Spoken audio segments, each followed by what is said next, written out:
everyone. It's Ashley Gronewald with Hunter Row Real Estate, and I have my friend Mackenzie here joining me, and we're going to talk about Pilates for busy moms. So I know some of us are thinking about getting in shape maybe because of the new year coming around the corner, or just being at home. This is something, it seems, and Mackenzie will share more, that we could do at home, an activity that is definitely an exercise that is something we could do with our kids even, but in the comfort of our home, especially during this season that we're kind of stuck at home. So Mackenzie and I have been friends. We've met through our neighborhood. We live nearby each other and have found some common interests, one of them being just health and wellness and exercise. And so I asked her if she would join me just to share her journey with Pilates now as an instructor and as a mom.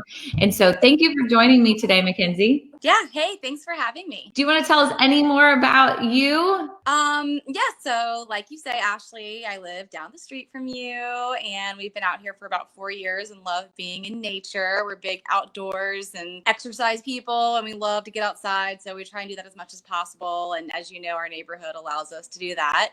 And I have 2 little boys, a almost 4-year-old and then a 5-month-old. And they keep me really busy, but I do try to get in Pilates and at least some version of exercise here and there if I can. When I can. Awesome. Yes, exactly. We see each other out walking our strollers, and I see her at the tennis court. So it's awesome. Well, just to jump in, maybe for people that are listening that are interested in Pilates but aren't really sure what it is, can you just give us the basics of what is Pilates? Because I think it gets lumped into yoga a lot. Yeah.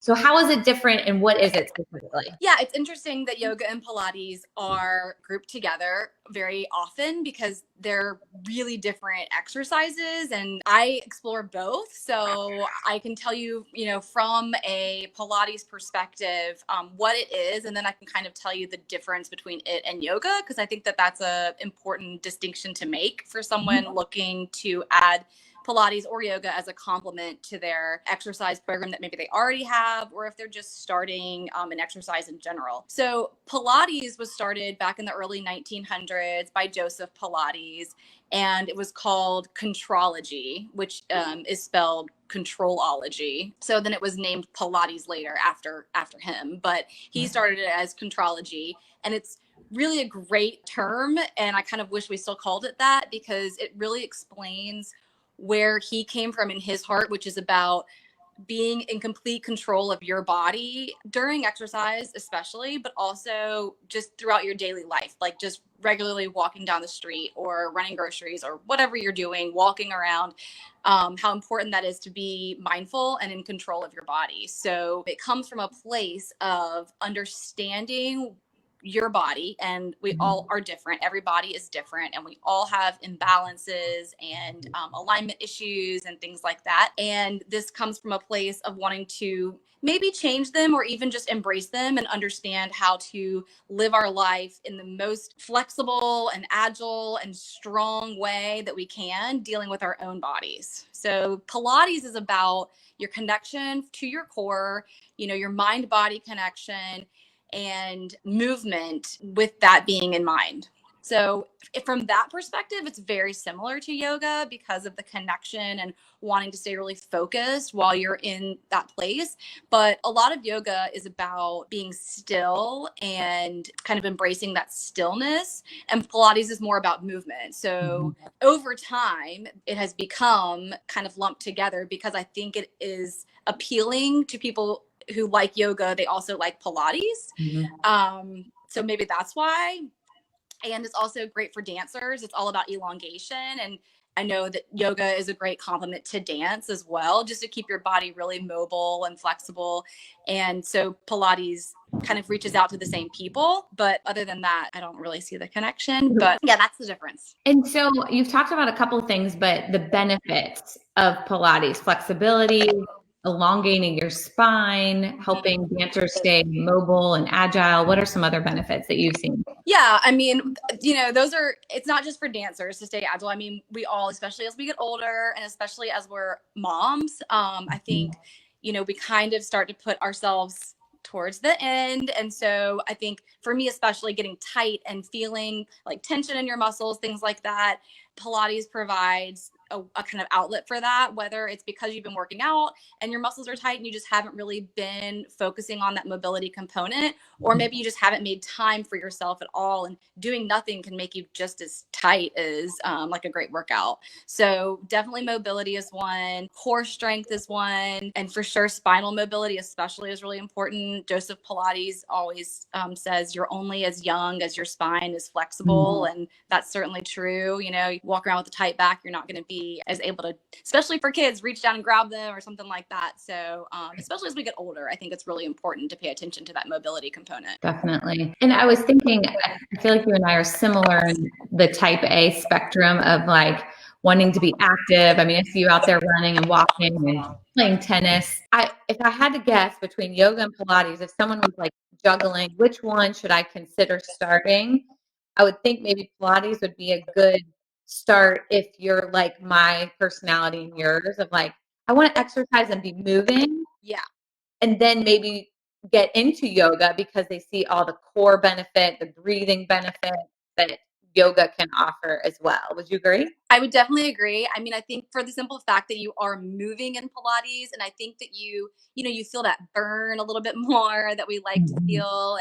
And I'm not going to say that it's better. It's certainly, they just have different benefits. And I think that for someone who does want to keep moving and kind of see like results really quickly and feel that muscle connection, with reps and resistance and things like that, then I think Pilates would be a better choice in terms of beginning that type of thing. Sure.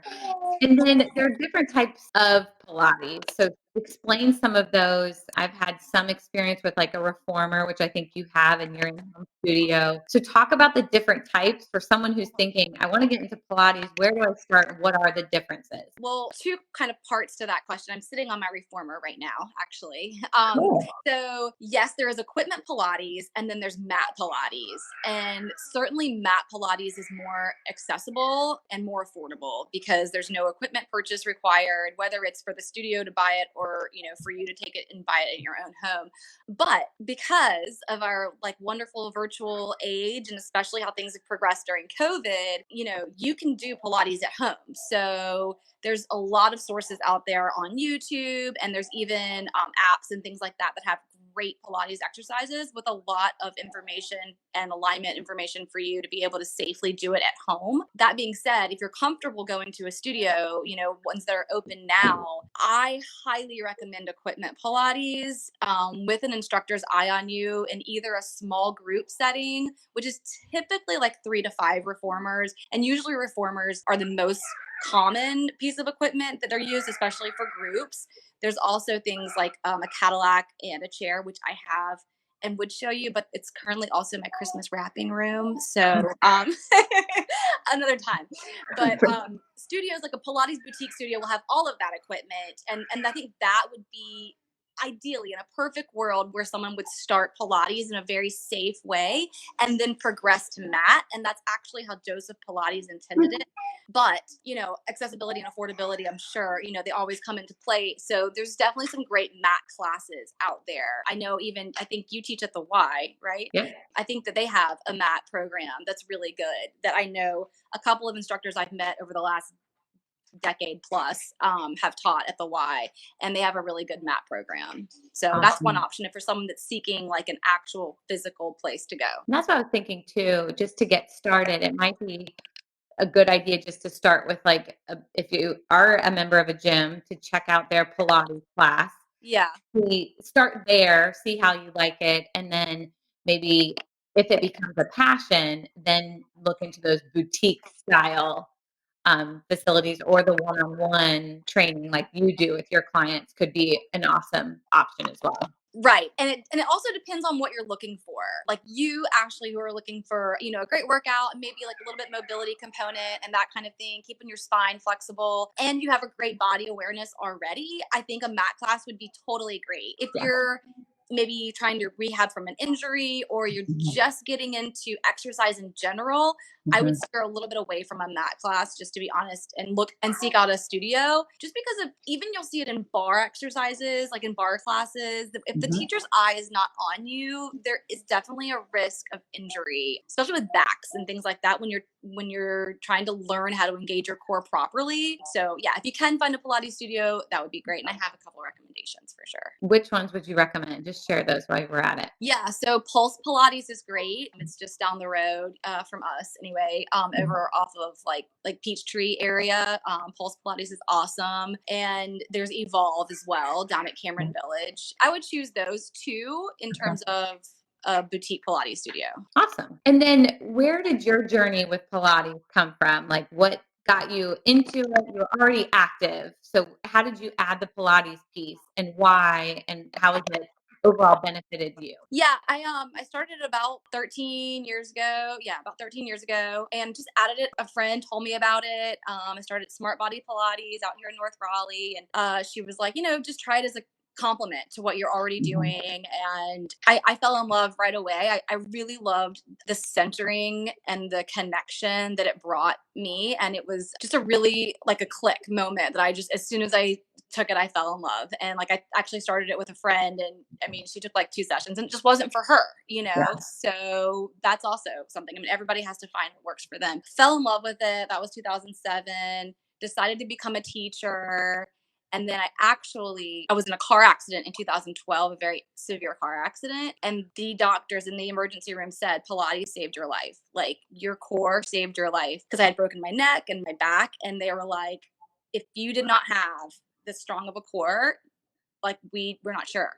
So that Wow. just reaffirmed what I was doing, and that I was on the right path, and that it was so even more important for me to get back in the studio and then be able to share Pilates with other people. So that's another reason that I really focused on becoming a teacher. That's amazing. I didn't know that. Wow. That's incredible. Yeah, so I believe in it for sure. Yeah, I bet you do. Gosh, you're a walking testimony of Pilates. And I think a lot of people, that's kind of a buzzword in the fitness industry is core. But Yeah. essentially, I mean, that is, everybody wants these ripped abs, but it's more than it's the strength of your body essentially from the center and knowing how to control those muscles and focus in on them. Is that how you would describe core? Yeah, I'm glad that you asked me that question, because I've been thinking about core. I think, to your point, it's such a buzzword, and a lot of people really think, oh, that's a six pack for you, and it's great. I mean, I'd love to get back to my six pack days after after having two kids, but it's really about the core being like the trunk of a tree, Mm. and your whole trunk is so important to letting your limbs move in a safe way and just go about your daily activities in a safe way. So the core is really your entire waist, like from your hips all the way up to the top of your head, essentially, but especially up to your shoulders. And strengthening that is really important, and that's kind of what we focus on from Pilates, is that core out. Awesome. And I think we could focus more on that. Even though everyone's like, I want to do more crunches, it's more than just crunches. It's back strength and mobility, like you said, flexibility and then control there. And so when you think of busy moms, which you're one of them, what would you recommend for a busy mom who wants to start Pilates but doesn't really know where to start or how to incorporate that into their day? Incorporating it into your day is interesting for sure, especially during COVID, I think, because it's not so easy to just call a sitter. At least, I'm not just calling a sitter or anything like that. I'm trying to be really mindful about who I let into my home and into our lives, and who's taking care of our children. And I know most other moms out there are the same way. So what I've been trying to do again is focus on the mobility. So if I can grab 5 minutes or 10 minutes, or oh my gosh, if I get 20 minutes, that's amazing. And coming from someone who tries to do Pilates every day, at least 30 minutes to an hour, that sounds like nothing, but it feels so great. So you'll find all over my house, in hidden little spots, or not so hidden some days, foam rollers and lacrosse balls and mobility straps and resistance bands and things like that, and little Pilates balls. And I really do believe in like, Hilaria Baldwin says like the found workout moments, and like she'll grab a moment of 30 seconds or a minute where she just does a stretch and things like that. So I kind of have in the back of my mind like 10 exercises that I try to get through every single day. And then maybe it's one at a time, or maybe it's I can do two or three at a time. And that's the kind of thing that I try to do to incorporate Pilates right now. And again, I was saying the virtual thing, if you can jump onto someone's YouTube, I'll go ahead and plug someone that I really like, which is the Blogilates. Her name is Cassie, and I think she's awesome. And she has great workouts, like true workouts too, that are just fantastic. But that's a great place to just jump on. And hers, you can do a circuit. Maybe you do it 4 times, maybe you do it once, whatever. Maybe you do it, it takes you all day to get through it 4 times. Something like that is a really great way to just keep moving every day. I love that. And then I guess, as moms, like we're talking about having these little stations within our house that we can do this activity. I mean, I think of our friend Catherine. She tells me whenever she's waiting for something to be microwaved, she does lunges or squats, which is hilarious. And I love it. But just having that mindset that it might not be an hour in a studio, it might be 2 minutes here, and letting our kids join us in it. Does your kids ever do this with you? I see Ellie and Parker trying to follow my lead when I do exercises or stretches in the house. Yeah, yeah, no, I can definitely see Ellie and Parker doing that. They do like to join me. I mean, Hayes is only 5 months, but even right now, he's like laughing at me, and I'm always trying to like get down there, especially like back extension, and work with him on that. And it's interesting, like how the baby transition is very similar to like postpartum rehab and all of those things. So we work together. And then Smith does. I have hilarious videos of him from when he was like not even 1 year up on the Pilates equipment, doing fun stuff like that. And he loves to come in here and play. And we have a book that's called Yoga Whale, which is really cute. And it's not Pilates, but it's yoga, and it's a great little kids exercise book. So typically the resistance bands, he takes them and pretends that they're fire hoses. So those I have to do separately. Right. We have that book too, and we love it. One question I have, just selfish curiosity, like when you're weight training, you increase your weight as you get stronger. How do you, as you get more fit within Pilates, so your core gets stronger, how do you increase resistance? Or for lack of a better word, what are you doing to make it more difficult? Is it longer time of holding? Is it more repetition? What increases intensity? Yeah, that's a great question. And there's a few ways to do it. So we have different levels of spring, so different resistance of spring. And also you can add more springs. So that's one way. You can always, so that's basically adding more weight. So Pilates, if you think about it, it's strength training without the joint impact. Like, so say, or the pressure on your joint. So if you have a bar on your back and you go down for a deep squat, that's a lot of load on your knees to come back up. And when you're down there, well, Pilates, you can still do the same thing and add more weight, but it's a more of a progressive resistance. And when the load is the strongest, there is no load on your joints. So it's a very joint friendly thing. So one way to do it is to add more weight. Another way is just connecting to your body more and more. Like the exercises for me are harder now than when I started, because I'm understanding how to really like push myself from within, which is just the best thing about Pilates is it only gets harder.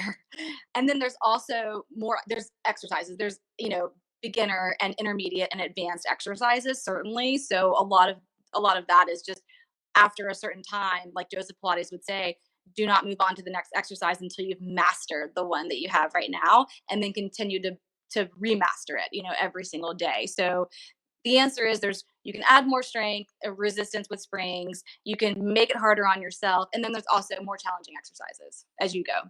That's awesome. And then you kind of alluded to this. It sounds like this is part of your daily routine.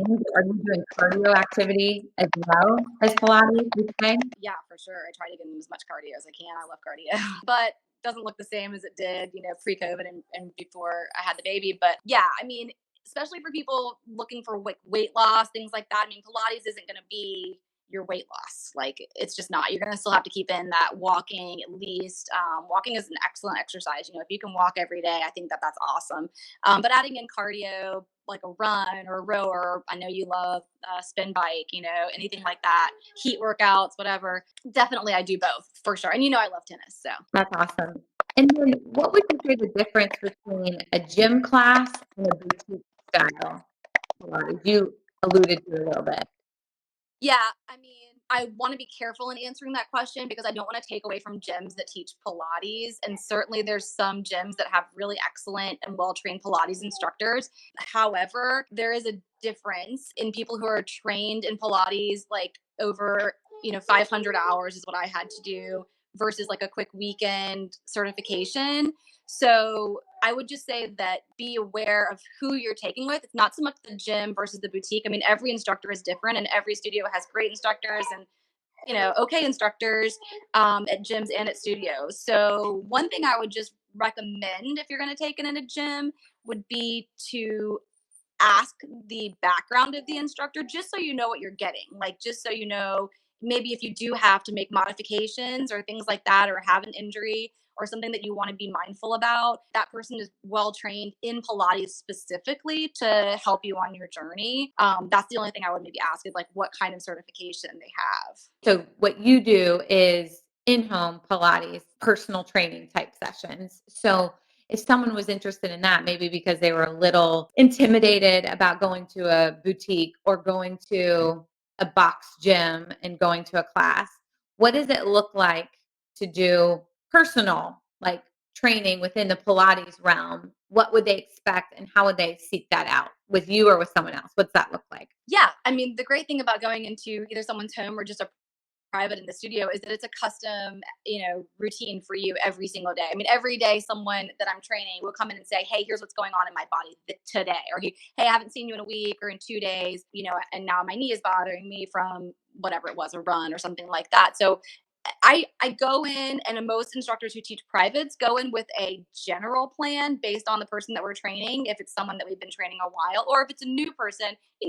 there's a few ideas we have kind of going in, but I never write it out completely until I talk to that person, and then we just adjust as we go. So I think if you are doing and privates are available to you, it's a great way to get started. If you are maybe a little bit uncomfortable going into a gym, or maybe you have some things in your body going on that you would like some special assistance with, definitely you can go in knowing, I think, that the Pilates instructor is going to hear your concerns and how you're feeling, and it's very easy to adjust and adapt, not only from session to session, but just even within that session. Maybe you're doing something that doesn't feel so great, or maybe you do something and they go, "Oh, that reminds me, my shoulder's been really tight." And so you go, "Okay, let's stop what we're doing right now and let's mostly focus on upper body right now. We're going to do whatever, flexibility mostly today." Or, I mean, one of my favorite clients, she always comes in and she's like, "Okay, today I'm super tight. Can we just stretch today?" Or she's like, "Okay, I really need a great workout today." And I'm like, "All right, let's do it." Like, whatever. The customer really sets the tone, I think, for that day. So for me, that's what I love about privates. I love that too. That's awesome. So as we're wrapping up, do you have any recommendations of what you would say for all these busy moms getting into a new year, wanting to make New Year's resolutions to get started in the realm of Pilates, whether that's just going to a Pilates class at their gym or if that's trying to schedule a personal training type session with someone like you? What else could moms do to say, I'm going to start my Pilates journey today? Yeah, I think for today, if you're looking to stay home, then I would for sure check out Pilates. I think she's awesome. So she has some great ways to get started. If you are looking to maybe seek out a studio, then I would go to Pulse Pilates or Evolve, and I would say, go ahead, do it. Like, try and do a private. I think right now would be a great way to get started. If your gym is doing great with the protocols we have right now and they're offering a mat Pilates class, and you feel like, you're already a pretty fit person, you really have a great mind body connection, maybe you've taken a bunch of yoga or bar and you really know how to move your body and you're just looking to add Pilates as a component, I would say for sure go to the Y, go to your gym and jump on the mat, because um, I can't imagine, for the most part, anyone starting Pilates today, especially moms, I think, and feeling like, I didn't really get a lot out of that. Like, I think not only the workout, but because of the focus it allows you to draw with yourself, your mind to your body. I think moms really need that connection and just that break. So even though it's a workout, it's a break, and it allows you to really focus on yourself because you have to in Pilates. So I think that if you feel comfortable, go to the gym, get on the mat, go seek out a studio, or if you want to stay home, just get on a YouTube and get after it because I think you'll really, really love it. That's awesome. Well, thank you so much for your time. And how can people follow you or get in touch with you if they have more questions or wanted to do an in-home session or private session after COVID? Yeah, actually, I was thinking about that when you asked me earlier, and I think the best way is just to shoot me an email at am as in Mackenzie K Pilates at gmail.com. So it's amkpilates at gmail.com. And if you shoot me an email, I mean, I've certainly set up a lot of virtual videos for my clients throughout COVID, and I'm not teaching in my home right now, but I'd be happy to work with someone remotely. Absolutely. So definitely shoot me an email if you're interested. Awesome. And I just put up that email up on the screen so people can email you if they're interested. But thank you again. And I'll see everyone next week. Thanks, Ashley. All right. See you.